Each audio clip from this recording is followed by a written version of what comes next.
Hola, buenas tardes. Hoy continuamos el curso hablando de un tema muy interesante que es precisamente el círculo hermenéutico. Este es un modelo que destaca la importancia de la cultura tanto para el mensaje bíblico como visto desde el contexto original. Eh, y eso viene a ser como el sustento, la base para entenderlo desde el contexto nuestro hoy. Es decir, no hay un mensaje bíblico que esté separado de un contexto particular. La diferencia fundamental con el modelo científico es que el proceso interpretativo no es o no va en una sola dirección, pues los intérpretes se acercan al texto bíblico desde su propia perspectiva, dando lugar, si se quiere, a un proceso dinámico que sigue como una doble dirección. Digo esto porque eso es lo que se llama precisamente círculo hermenéutico. Entonces, los intérpretes y los textos se condicionan de alguna manera mutuamente.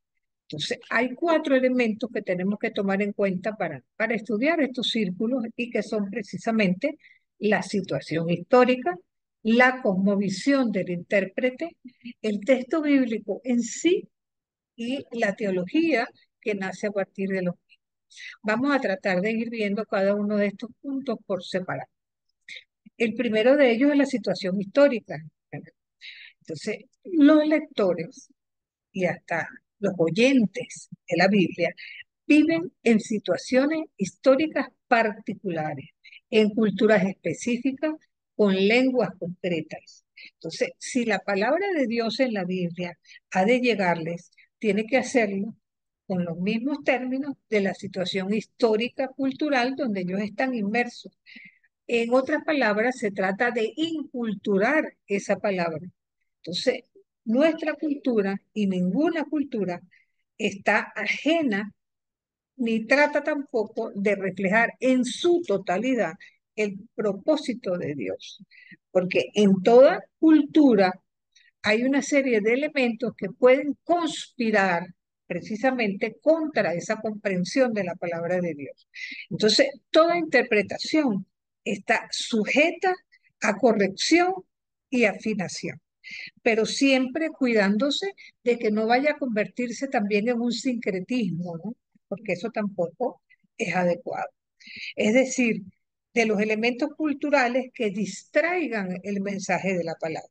Los sincretismos muchas veces ocurren cuando hay como una acomodación del evangelio a los valores que están presentes en esa cultura y que son incongruentes con el mensaje bíblico y a veces no los percibimos con claridad. Sin embargo, toda cultura evidentemente tiene mensajes positivos, favorables a la comprensión del Evangelio, evidentemente, lo cual posibilita el acercamiento a la escritura y es capaz de sacar luz de algunos aspectos que pueden estar ocultos en una cultura, pero no para otra. Por lo tanto, la tarea hermenéutica, de alguna forma, requiere del auxilio de las ciencias sociales y antropológicas, ¿verdad? Con la finalidad de facilitar la comprensión precisa del horizonte cultural en materia de lingüística y de literatura y en gran medida también de la historia para tratar de comprender el contexto original del texto sagrado. Entonces, ese sería el primer punto. Pero por otro lado, es importante también tomar en cuenta la cosmovisión del intérprete, ¿verdad? Porque los intérpretes son quienes se acercan a la Biblia desde su propia manera de entender la realidad, es decir, desde su propia visión del mundo. Entonces, estén o no conscientes de ello, ¿verdad? Y esto va a estar por detrás, vamos a decir así, de todas las actividades y colorea la visión de la realidad del intérprete. Es decir, cada interpretación bíblica supone una visión del mundo. Así, por ejemplo, ¿verdad? Toda la teología occidental ha estado afectada por la cosmovisión materialista y mecanicista de la cultura, quienes aceptan la visión científica del mundo.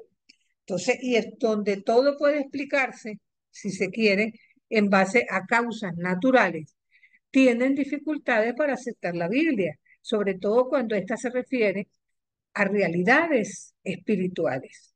Realidades espirituales, por ejemplo, como los milagros, ¿verdad?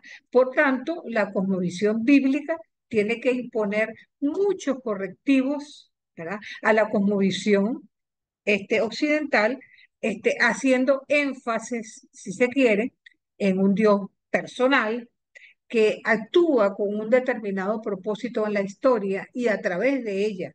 Siendo así, la doctrina de un ser humano creado a imagen de Dios, pero afectado por la realidad del pecado y la obra de la gracia en su redención, son los puntos clave de la cosmovisión bíblica que permite, si se quiere, a los occidentales entrar en ese extraño a veces mundo de la Biblia y muestran que las dificultades no están exentas en la cosmovisión bíblica, sino que por el contrario, a veces el suponer todo desde la razón viene a ser como un obstáculo para esta comprensión.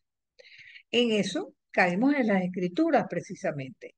¿Y qué es lo que nos implican las escrituras? Bueno, interpretar la Biblia básicamente tiene que ver con un diálogo entre la escritura y el contexto histórico contemporáneo. El propósito de la hermenéutica es transponer el mensaje bíblico desde su propio contexto a la situación concreta de quien está leyendo en ese momento, es decir, la cosmovisión contemporánea de cada uno de nosotros. Entonces, su presupuesto fundamental es que Dios habló en el pasado y cuya palabra está registrada, está registrada de alguna manera en la Biblia y que por supuesto continúa hablándonos hoy. Y al continuar hablándonos hoy, de alguna manera, en estas mismas escrituras, aunque para la lectura de la Biblia es indispensable la acción del Espíritu. Eso es algo que tiene que estar presente para cada uno de nosotros, ¿verdad? Y aunque para la lectura de la Biblia es indispensable, vuelvo y repito, la acción del Espíritu Santo, la Biblia debe leerse como cualquier otro libro. O sea, desde este punto de vista, como literatura. ¿Verdad?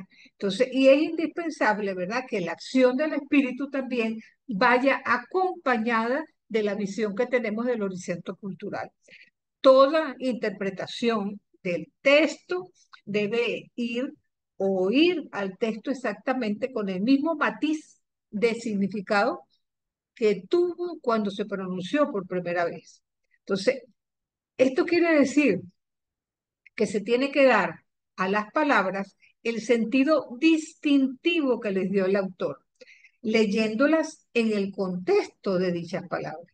Luego, cada palabra puede ser estudiada, ¿verdad?, en el contexto del tiempo nuestro a fin de determinar si el significado que tuvo para quienes la escucharon originalmente sigue siendo ese mismo significado para nosotros hoy. Entonces, es indispensable que el trasfondo religioso, el trasfondo cultural e incluso hasta social va a tener una importancia que va a incidir necesariamente en esta lectura y que es capaz de penetrar la mente de aquel que está escuchando dicha palabra. Entonces, este es el fundamento de lo que se llama el método histórico gramatical, el cual ha sido conservado como demasiado occidental, por decirlo así, y pareciera no ser aplicable a culturas que no son occidentales. Sin embargo, la teología de Occidente no ha sido lo suficientemente consecuente, por decirlo de alguna manera, con este método, pues en vez de dejar que la Biblia sea la que hable, el acercamiento más común en la teología occidental ha sido el dogmático, ¿verdad? Y esto ha significado en la práctica que varios sistemas teológicos rivales y hasta competitivos, si se quiere, hayan logrado en algún momento enmudecer la Biblia. Así, por ejemplo, los sistemas escolásticos, ¿verdad? Lograron modelar la interpretación bíblica dentro de las conceptualizaciones de las filosofías griegas predominantes. Estamos hablando del platonismo o el aristotelismo, ¿verdad? Pero también vemos como amplios sectores, ¿verdad?, del protestantismo evangélico en la interpretación de la Biblia también incurren, ¿verdad? En este defecto porque de alguna manera están controladas por el sistema teológico dispensacionalista. Entonces, por otro lado, tendríamos que decir que hay quienes sostienen que el uso que el Nuevo Testamento hace del Antiguo legitima este acercamiento intuitivo, desvalorizando así la importancia del método histórico gramatical.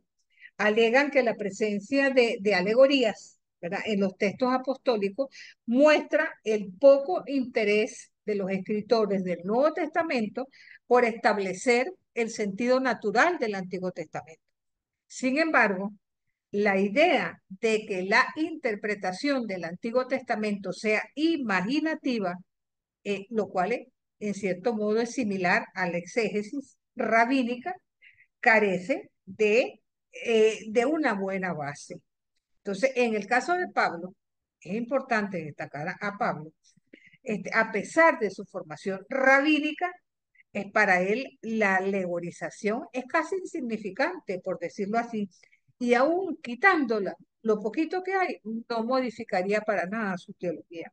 Entonces, el esfuerzo, de alguna manera, por dejar que las escrituras, ¿verdad?, hablen sin imponerles una interpretación elaborada de antemano, es una tarea hermenéutica obligatoria para todo intérprete, sea cual sea su cultura. Miren, esto es tan importante que a veces nosotros imponemos ciertas ideas al texto y buscamos que el texto sea quien nos los, vamos a decir, nos los ratifique. Y les voy a poner un ejemplo. Cuando nosotros leemos Hechos de los Apóstoles 1:15, se nos dice que Pentecostés fue recibido por 120 personas que estaban allí en ese momento. Sin embargo, estamos acostumbrados a la visión de la iconografía que nos regala a los apóstoles con María, la madre de Jesús, una que otra mujer, como que si hubiera sido un grupo muy reducido, una élite que recibe el Espíritu Santo. Entonces, vamos con esa idea, así como vamos, por ejemplo, con la idea de que Pablo cayó de un caballo, cuando en el texto de ninguna manera se nos hace mención de ningún caballo. Más bien la acotación es algo así como, cabe en la cuenta de algo. Fue capaz de darse cuenta de algo que no había sido capaz de percibirlo hasta entonces, ¿verdad? Y entonces ese es un error con el que muchas veces nosotros vamos a los textos bíblicos y esperamos que el texto bíblico nos ratifique lo que nosotros tenemos aquí. Entonces es importantísimo, por ende, tomar en cuenta que leer el texto bíblico es abrirnos a esa lectura, a que sea Dios quien nos hable a través del texto. Porque incluso conociendo a profundidad cualquier texto, sobre todo los del Nuevo Testamento, tenemos la oportunidad de captar distintas concepciones, distintas ideas, distintos símbolos en lecturas que se nos hagan en días distintos. Y es porque nos abrimos a esa interpretación siempre novedosa, que siempre tendrá algo muy particular que decir. Entonces, el cuarto punto a tratar es específicamente la teología. La teología, al fin y al cabo, no puede reducirse a una repetición de formulaciones doctrinales traídas de otras latitudes. Recordemos que mucha de nuestra teología viene de Europa. Aquí en América Latina tenemos otra manera distinta de ver las cosas. Entonces, de alguna manera, la teología tiene que tratar de reflejar la fusión de los horizontes de la situación histórica con los horizontes del texto, ¿verdad? Entonces, esta teología va a ser relevante en la medida en que logre expresarse en los símbolos y en las formas de pensamiento que de algún modo forman parte de la cultura a la cual se dirige y va respondiendo a las preguntas y las preocupaciones que van surgiendo en un contexto cultural determinado. Y en la medida, eso sí, que siempre sea fiel a esa palabra de Dios y demuestre el poder del Espíritu Santo para cumplir el propósito para que fue dada la escritura. El mismo Espíritu que inspiró en el pasado a los autores bíblicos tiene que seguir inspirándonos a cada uno de nosotros en la lectura que nosotros hacemos del texto. Entonces, eso es importantísimo hoy para que entonces esa palabra de Dios también pueda convertirse en nosotros en una palabra personal en nuestra situación concreta. Recordemos que ninguno de nosotros deja las ideas sobre su familia, sobre su vida, sobre sus estudios, sobre su manera de ver la vida, porque vayamos a estudiar el texto bíblico. Pero si buscamos que ese texto bíblico sea capaz de iluminar todo ese horizonte, todo ese círculo hermenéutico que de alguna manera tiene una estrecha vinculación con lo que es el contexto cultural del lector. Entonces, hay un autor que se llama Daniel von Almen y ha sugerido que el Nuevo Testamento da testimonio de este proceso, ¿verdad? Los primeros cristianos evangelizaron a los griegos en su propio territorio, comenzaron a adaptar el mensaje que dio origen a la tradición evangélica, el griego sin proponerse, ¿verdad? Hacer conscientemente una teología, fueron inculturando ese mensaje de a poco, ¿verdad? Y sabemos que incluso fueron capaces de transcribir con fidelidad el evangelio a un contexto completamente pagano. Y los cristianos de habla griega expresaron el Evangelio no en una teología perfectamente pensada sistemáticamente, sino en forma, si se quiere, de poemas, cantando lo que Dios había hecho con ellos. Entonces, el papel, de alguna manera, de los apóstoles, ¿verdad? Fue el de asegurarse como testigos oculares y parte de la primera generación que tales expresiones correspondieran con fidelidad a la doctrina recibida desde el propio Jesús. Y dicho esto, yo quería compartir un ejercicio de lectura con un texto hermosísimo, apenas 4 capítulos, un texto que se considera entre los 12 profetas menores, pero yo más bien lo incluiría como una lectura de tipo sapiencial, porque de algún modo este es un texto que nos va vinculando a un modo de ser, a una expresión concreta. Y como hemos repetido, vamos a decir desde el comienzo de este curso, sobre la importancia de machacar el contexto histórico, el contexto literario del texto y a la vez el contexto teológico para tratar de descubrir lo que Dios quiere decirnos. Entonces les recomiendo, ya se los había dejado como tarea la semana anterior, que leyeran el libro de Jonás. Y entonces debemos preguntarnos, ¿quién no ha oído hablar de Jonás? Aquel profeta que estuvo 3 días y 3 noches en el vientre del pez. Entre tantas profecías contra naciones determinadas de las que nos hablan los numerosos textos bíblicos, aquí nos encontramos a Jonás, que trae un mensaje que tiene que dirigirse con misericordia a una comunidad que se llama Nínive. Y esto lo vamos a hacer desde varias perspectivas. La primera de ellas es el contexto histórico, como que bien les mencioné, el contexto literario y a partir de los nombres que aparecen en el texto. Fíjense que aparecen dos nombres de Dios, Yahvé por un lado, Elohim por el otro.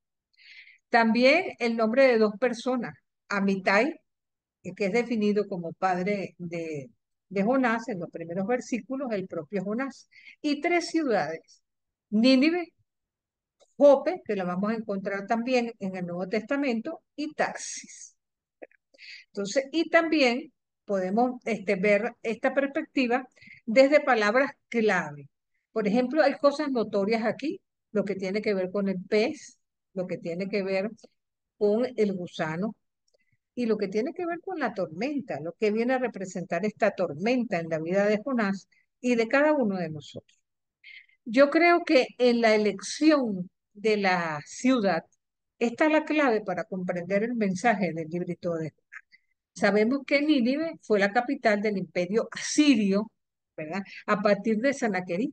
Y había quedado para la mentalidad judía como un símbolo del imperialismo, de la más cruel agresión contra el pueblo de Dios. Si se quiere, representaba a todos los opresores de todos los tiempos. Y a ellos tiene que dirigirse Jonás para exhortarlos a la conversión, porque Dios quiere concederles el perdón. Entonces, esto para Jonás es terrible, él no quiere aceptar eso. ¿Por qué no lo quiere aceptar? Entender que Dios también es capaz de amar a los opresores, eso es inconcebible para Jonás.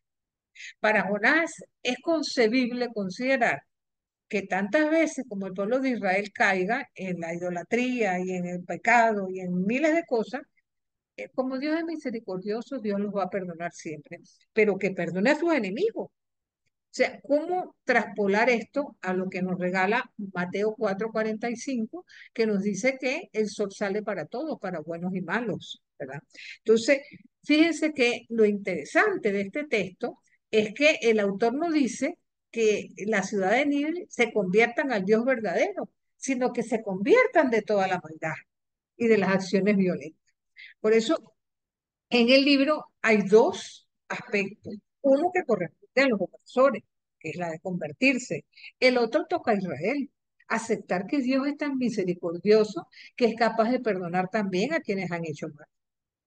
Entonces, a quienes los ha explotado, los ha perseguido, los ha mandado al destierro.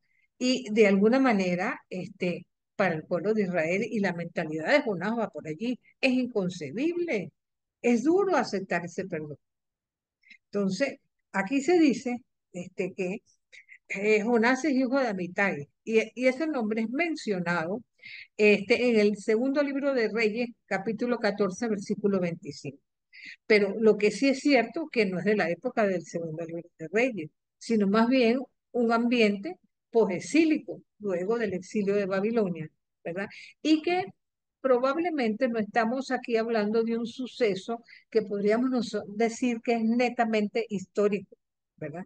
Sino por el contrario, se utiliza, como en todos los libros proféticos, el mote tradicional de que el Señor dirige su palabra a Jonás, hijo de Amitai, etcétera, etcétera, etcétera, porque es la forma habitual donde la mayor parte de los llamados proféticos se van dando. Y entonces tendríamos que decir que su redacción probablemente sería hacia la época de Esdras y Nehemías. Y al igual que el texto de Jeremías, está escrito como en tercera persona. Jonás significa paloma. Fíjense que es bien curioso la traducción del nombre de Jonás, porque de alguna manera tiene que ver con su carácter voluble e inconstante. Y su lectura es como una constatación, si se quiere, de, de ser un libro edificante, como es el libro de Job, el de Ruth, el de Esther, ¿verdad? Y su historia comienza con una desobediencia cuando es llamado por Dios para que vaya a predicar a la ciudad de Nínive, simplemente Jonás se niega a hacerlo. Él no quiere desobedecer a Dios, pero al mismo tiempo tampoco está de acuerdo con lo que Dios está mandando. Entonces, eso le lleva al tema fundamental que encontramos en el capítulo 1, en donde él sencillamente quiere huir de esa palabra que ha sido encomendada de parte de Dios. Entonces, a la hora de la verdad, este es un libro que nos muestra ese amor misericordioso de Dios y un proceder que está presente en muchos de los textos proféticos de alguna manera. Eh, si la narración de Jonás la tomáramos al pie de la letra, Jeremías hubiera podido confirmar vamos a decir, sus programáticas palabras en relación a este suceso. ¿verdad? Entonces, el autor de Jonás se sabe que vive después de la caída de Nínive. Eso lo ubicamos históricamente hacia el 612 aproximadamente antes de Cristo. Una ciudad tan grande que dicen que había que recorrer 3 días para poder ir, como quien dice, de punta a. Sin embargo, las excavaciones arqueológicas apenas nos hablan de una ciudad que quizás tenía unas 660 hectáreas aproximadamente. Esto es algo así como un perímetro de 80 kilómetros. Entonces, dicho que estamos ante un ambiente post-exílico, si se nos describe la conducta de Jonás, no es solamente para darnos a entender cómo Yahvé, como Dios, no es capaz de cumplir a la amenaza de destruir a Nínive, ¿verdad? Sino también cómo es posible que la misericordia de Dios sea tan grande. Sabemos que en los salmos se invoca la misericordia de Dios, incluso hacia ciertos ambientes paganos, pero está claro, y lo dijimos al comienzo, que esto es algo que es inconcebible para el señor Jonás, ¿verdad? Entonces, el protagonista tiene, como decir, una conducta bastante singular. Él reprocha esa misericordia de Dios, cosa inaudita completamente para este personaje. Entonces, es capaz incluso hasta de desearse la muerte casi al final del mismo, cosa que es inaudita para un judío, ¿verdad? Entonces, lo cierto es que ningún profeta, hasta Jonás, recibió el encargo, ¿verdad? Que recibe Jonás de irse hasta un predicador de un pueblo que sea eminentemente pagano. Sabemos que Jeremías tuvo que anunciar a los paganos la predicación, que Elías se dirigió hacia la viuda de Sarepta, mientras que la misión de Jonás está al margen de los, podríamos nosotros decir, de los intereses de Israel. Y de paso es un viaje a una ciudad bastante distante. Es un testigo que nos trae 4 capítulos. En el primero de ellos es a la orden para que Jonás se dirija a Nínive. Sabemos que en este primer capítulo se nos muestra cómo él trata de huir a Tarsis, se embarca en un barco, valga la redundancia, y sabemos que se desata una tormenta. En esa época había la idea o la cosmovisión que las tormentas venían del cielo y era que los dioses de alguna manera se disgustaban. Por eso, desde el capitán a los demás marineros empiezan a preguntarse quién ha desobedecido a su Dios para que esto esté ocurriendo. Pero Jonás duerme a pierna suelta porque es lo que quiere, si se muere mejor. Él no quiere hacer caso de lo que Dios le manda. Entonces, ¿qué le ocurre? Que bueno, echan suerte, la suerte cae precisamente sobre Jonás, y él dice, bueno, no echen suerte, esto que está pasando es por culpa mía, lo echan al mar, y apenas lo echan al mar, ¿verdad? Desencadena una tormenta. ¿Verdad? Mejor dicho, disculpen, la tormenta que estaba desencadenada cesa completamente. Pero, ¿qué le pasa a Jonás? Se queda ahí nadandito, nadandito, nadandito, hasta que un pez gigante, que la tradición nunca, siempre nos dice que Jonás se lo tragó una ballena, pero eso es muy poco probable. Más bien el texto lo que dice es que es un gran pez.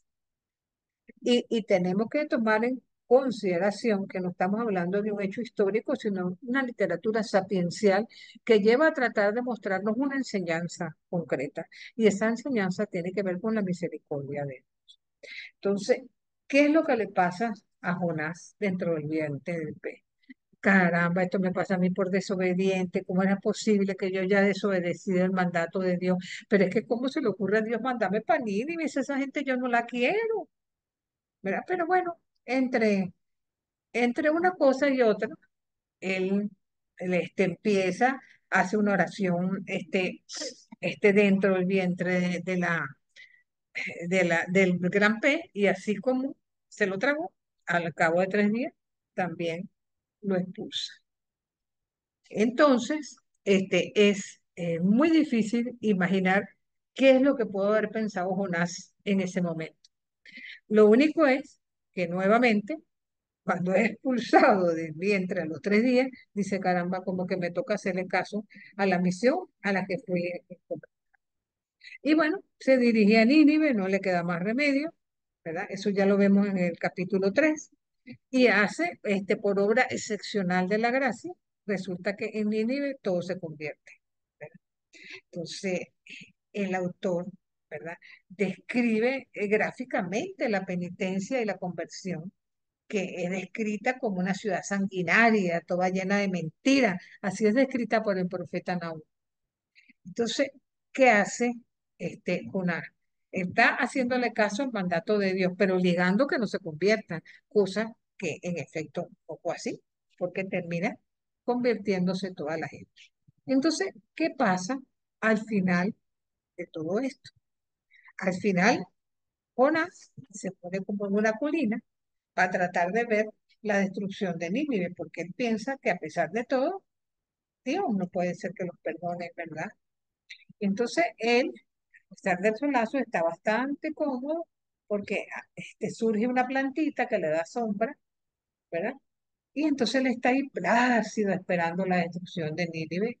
Y resulta que no solamente no se destruye Nínive, sino que la comodidad que él tenía, viene un gusano, se come la planta y la planta se seca. Y arma un zaparrancho ese Jonás, que cómo era posible, y no sé qué. Y ahí es donde tiene una conversación directa con Dios. ¿Cómo es posible que tú te molestes porque se seca una planta y no seas capaz de molestarte, ¿verdad? Porque yo sea capaz de perdonar a toda una ciudad que es capaz de convertirse de su pecado. Entonces, es evidente, y esta es la paradoja de este texto, que llegamos al final del libro y no pareciera que Jonás estuviera verdaderamente convencido de que Dios hizo lo correcto. Para él, Dios tenía que destruir la ciudad, cosa que no hizo. Pero esa concepción de que Dios es capaz de amar a todos, como les digo, es algo que a los ojos de Jonás es imperdonable. Ya les había hablado de los nombres que aparecen en el texto, ¿verdad? Y la visión universalista de un Dios que es misericordioso y que es capaz de perdonar a todo aquel que se arrepienta, aunque no forme parte del pueblo. Y fíjense que esto es un detalle más de que estamos hablando de un texto que es posexílico, porque eso de alguna manera va vinculando con que el tamaño de Dios se hace más grande después del exilio de Babel. Entonces, volvamos un poco sobre los que llamamos milagros del texto. El primero de ellos es la ballena. De alguna manera, ¿qué es lo que busca este mensaje del ave? Dar a conocer a todos los destinatarios del libro como Israel, que aunque un pueblo hubiera merecido la ruina, debe su subsistencia al poder misericordioso y grande de Dios. Y ese mensaje precisamente hace resaltar como con más fuerza la frivolidad del salvado Jonás y la ofensa que siente de que cómo Dios ha podido perdonar al pueblo. Ese obrar misericordioso de Dios se narra en forma esquemática y efectivamente como una especie de narración muy parecida a las parábolas que encontramos en los evangelios. También vamos a encontrar el gusano. El gusano es bueno meternos con los textos en hebreo, porque gusano en hebreo viene a ser algo así como tolá o rimat, pero el gusano es símbolo de la vida que renace de la podredumbre y de la muerte. Recordemos que cuando morimos y volvemos nuevamente a la tierra de la que salimos, este, nos come el gusano. Y de esa mortandad renace la vida, precisamente nuevamente. Entonces, la observación del desarrollo de las larvas en los procesos ulcerosos y de los parásitos intestinales contribuyó a la idea de que había una gran afinidad entre el ser humano y el gusano. Y entonces, y siendo la creencia desde siempre de que el ser humano venía de la tierra, la amistad o la estrechez con la existencia de los gusanos, es muy cercana. Debemos recordar que En Job 17, él nos recuerda, le dije a lo podrido, tú eres mi padre. Le dije a las larvas, ustedes son mi madre y mis hermanos. Es el símbolo de la caducidad de nuestro cuerpo y de vigor y cómo de alguna manera lo que es belleza puede convertirse finalmente en injusticia. Tendríamos que decir que los gusanos son el mayor justiciero que existe, ¿no? Incluso es símbolo, fíjense cómo de la conciencia. ¿Se acuerdan de aquellas veces que nos ponen hasta en las comiquitas? Un angelito por aquí que nos dice, no lo hagan, y el diablito por aquí que nos dice, si lo hagan. Es representado muchas veces como el gusano, incluso con Pepe Grillo, ¿no? Y entonces, de alguna manera, como que si es ese gusanito que vive en lo más profundo de nuestros pensamientos y de nuestra conciencia, ¿no? Y que nosotros podemos prestar oídos a ese mensaje o simplemente no hacerlo. Pero la idea es llamarnos al arrepentimiento para que nosotros a partir de allí sea germen de rehabilitación, de perdón, de metanoia, de cambio de vida. Y esto es verdaderamente simbólico, porque eso hizo que muchas culturas concibieran a los gusanos como unos seres, si se quiere, inmortales, a la vez que como intrusos indeseables, por decirlo así. Y hay que decir que sin negar la importancia del perdón y la misericordia en la teología bíblica, el mensaje de Jonás no puede ser meramente interpretado como como que Dios arrepiente, Dios perdona a los que se arrepienten, porque si no el capítulo 4 no sería necesario.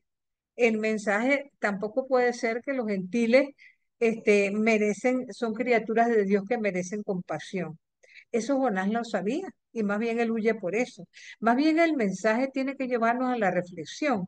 Si somos nosotros capaces de comportarnos como Jonás, porque cuántas veces nosotros nos vemos la viga que hay en el ojo de nosotros y estamos viendo el pequeño paritico que está en el ojo del otro. Entonces, ¿hasta qué punto nosotros nos queremos merecedores de todo por encima de los demás? Entonces, igualmente tendríamos que preguntarnos por qué él fue capaz de huir de su vocación original. Amós tampoco quería ir de Tacoa al norte a predicar y sin embargo obedeció. ¿Qué le preocupaba a Jonás? ¿Será la futura relación de Israel con los asirios? O sea, no se sabe, pero sí en la confesión de 4:2 vemos lo que en el fondo siente Jonás. ¿Qué dice él en 4:2? Jonás se desagrada grandemente y se enoja. ¿Por qué se enoja? Porque después de pasar los 40 días, Dios no destruye a Nínive. Entonces, la cólera es tan grande, no quiere ser cómplice de Dios, huye de Dios mismo. Entonces, se nota un gran contraste entre el Jonás del comienzo, que se preocupaba por la suerte de los marineros que iban con él, al Jonás que le importa un comino, que a Nínive le caiga un rayo. Entonces, ¿quería Jonás la destrucción de Nínive? Sí. ¿Sería que no es capaz de entender que el mundo está regido por un Dios misericordioso y no por principios de justicia inflexible? Es el enojo de Jonás el reflejo de todo el odio ancestral de Israel hacia sus enemigos que tanto lo subyugaron por tanto tiempo. Entonces, fíjense que esta misma confesión la encontramos en el libro del Éxodo, en el capítulo 34, en la ley de Sinaí, que de alguna manera permite la renovación de la alianza, ¿verdad? Con el incidente del becerro de oro, donde el pueblo evidentemente también fue capaz de equivocarse y hacer lo que no tendría que hacer. Entonces, Jonás es perfectamente consciente del fracaso de su mentalidad y consecuencia de eso, no quiere vivir, porque para él eso es inaceptable. Prefiere morirse. Ni siquiera en este momento es capaz de entender su lección. ¿Verdad? Entonces, él se construyó una choza, la matica le da sombra, ¿verdad? Y tenía un propósito, bueno, yo entiendo que la liberación de Israel se dé, pero bueno, vamos a ver desde aquí. Desde la comodidad de la choza, Jonás no fue capaz de captar la ironía de lo que estaba viviendo. ¿Será que esta ciudad va a tener esperanza de seguir viviendo a pesar de todo? Entonces, es innegable que Dios tampoco abandona a Jonás, a pesar de que Jonás no quiera entenderla. Mientras Jonás está sentado en la entramada, esperando que Nínive se destruya, ¿verdad? Tiene una experiencia gratuita con la matita de ricino. Entonces eso lo va a sosegar un poco de toda la rabia que tiene. Y nos muestra cómo a los seres humanos a veces cualquier detalle puede librarnos de nuestros problemas y preocupaciones. Entonces, el autor no se detiene a hablar del milagro de su crecimiento, porque eso se supone que fue rapidísimo. Pero ¿qué es lo que viene a representar el ricino? La naturaleza que se manifiesta. Fíjense cómo los seres humanos que nos hemos dedicado a destruir la naturaleza, dicen que hasta en los alrededores del Chernóbil, que todavía queda bastante radiactividad, ha comenzado a surgir nuevamente distintas formas de vida. Entonces, Jonás parece estar, a su juicio, frente a un castigo divino, recibiendo como un anticipo de lo que a él al parecer quería que le pasara a la ciudad y que sin embargo no le pasa a él. Entonces, desde nuestra perspectiva, es evidente que el enojo de Jonás resulta para lo más que ridículo, por decirlo así. Él no tiene ningún derecho sobre la planta, no tiene autoridad sobre Nínive, de ninguna manera tendría que estar en contra de la decisión de Dios de perdonar. Entonces, ¿es acaso Jonás diferente de nosotros? ¿Es acaso Jonás diferente del resto de la humanidad? Que muchas veces damos por sentados los dones que Dios nos ha dado y estamos conscientes de que Dios nos muestra lo que es la gracia y la misericordia y nos las muestra una y otra vez. ¿Y qué hacemos nosotros en consecuencia para pasar o para pagar esa gratuidad de Dios mismo? No tendríamos que comportarnos de igual manera con respecto al comportamiento de los demás. No tendríamos que ser con el prójimo de la misma manera, como Dios es con cada uno de nosotros. Yo les dejo eso para que lo mediten y consideren lo que ustedes piensan al respecto de este tema. Hay otra cosa también que quería compartir con ustedes y es la presencia de Jonás en el Nuevo Testamento. Sabemos que al igual que Abraham, Moisés y Elías, Jonás, la mentalidad de Jonás seguía viviendo en el judaísmo. Y es por ello que su presencia en el Nuevo Testamento no tiene que extrañar. Hay tres textos que nos remiten a él. La primera se refiere a la señal de Jonás.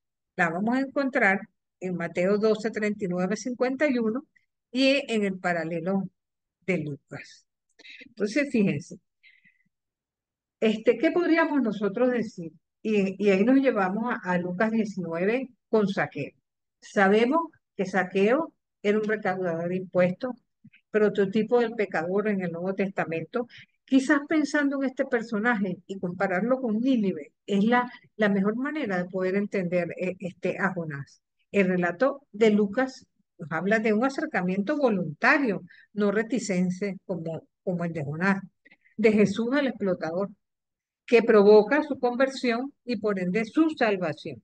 Y el interés de Jesús no es otra cosa que buscar todo aquello que es lo perdido y que de alguna manera, sin ese acercamiento por parte de Dios, no estuviera dado. Entonces, una ciudad en la que habitan 120.000 personas no merece ser personada si todo se convierte. Entonces, se acercan a Jesús una serie de magistrados y tratan de, una vez más, de ponerlo en entredicho y tratar de que justifique su título mesiánico. Estamos hablando de Mateo 16:1 y leo.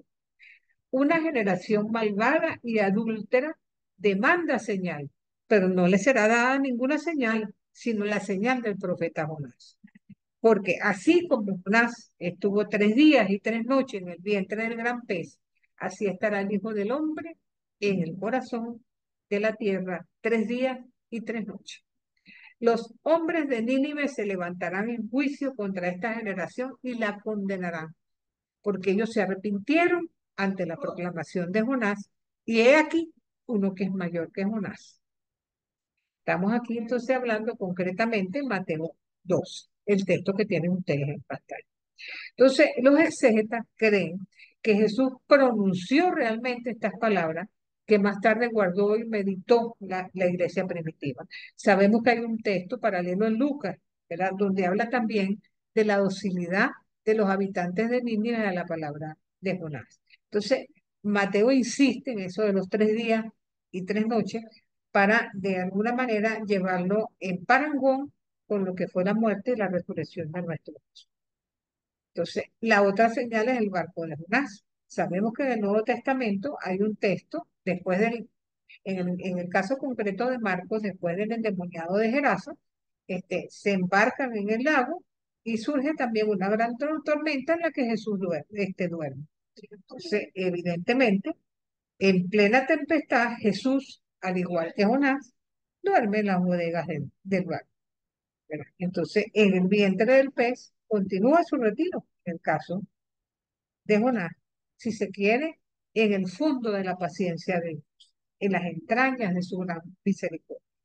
Y entona un cántico desde dentro de la ballena y canta el poder de Dios que hace descender al hombre al foso para luego hacerle subir de nuevo. Todo su poder hasta el fin del mundo.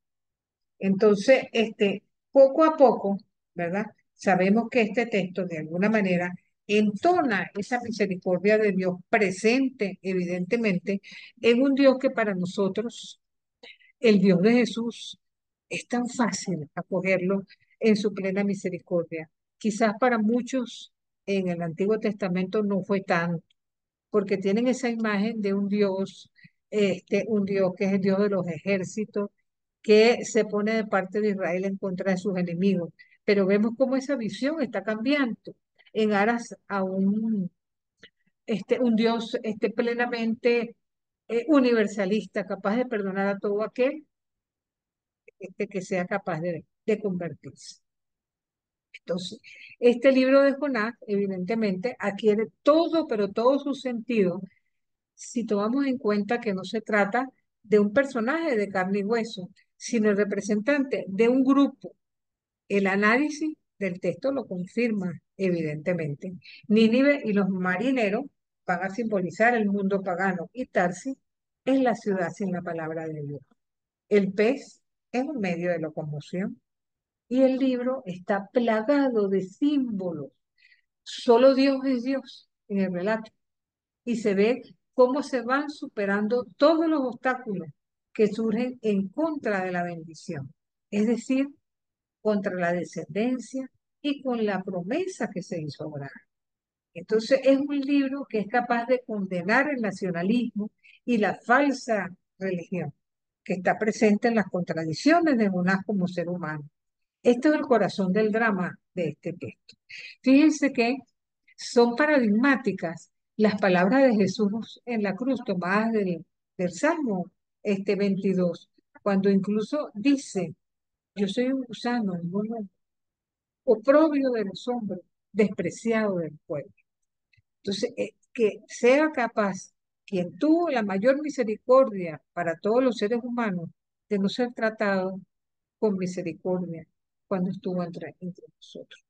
Es la expresión del rey profeta que sufre todas las humillaciones, insultos, escarnios, flagelación, crucifixión, bofetadas, hombre cubierto de sangre, de sudor, de esputo, que finalmente es clavado en una cruz entre malhechores. Pero de ese desecho humano se va a alzar al alba del día de la Pascua completamente toda la gloria inimaginable de aquel Cristo luminoso del favor, que hizo que Lázaro de Betania se alzara de la tumba en la que se pudría ya lleno de gusanos completamente. Entonces, los movimientos externos de Jonás, si se quiere subir, su regresar, su hacer y deshacer, reflejan todo ese movimiento del interior humano, rechazar, aceptar, consentir, desechar, ¿verdad? Son dramáticas sacudidas de Dios mismo, siempre paciente y misericordioso, que así como fue capaz de moldear a este profeta, trata de moldearnos a cada uno de nosotros. Es algo perfectamente hermoso si lo tratamos de ver desde ese punto de vista. Y sobre todo cuando seamos capaces de reflexionar sobre la actitud de Jonás frente a Dios y el deseo de condicionarlo a su medida. Jonás pretendía que Dios hiciera lo que él quería. Entonces, a veces a nosotros nos pasa lo mismo. De alguna manera, nuestras medidas, que a veces son tan estrechas, tratan de condicionar el misterio de lo absoluto a nuestro deseo. Entonces, quizás, dada la necesidad de como seres finitos, tenemos de proyectarnos un poco más allá, aceptar los acontecimientos de nuestra vida, que ponen a Dios en un primer lugar, un Dios que nos habla al corazón, que nos invita y nos hace un llamado permanente a la conversión, es el mejor regalo que nosotros podemos captar y aprender de este hermoso texto que de alguna manera nos va marcando una pauta maravillosa. Con el encuentro del día de hoy, que espero les sirva a ustedes de provecho. Les agradezco de todo corazón que me lean el capítulo 4 de la carta a los Efesios, que es lo que vamos a tratar como texto y ejercicio de lectura la próxima semana. Dios les bendiga a todos.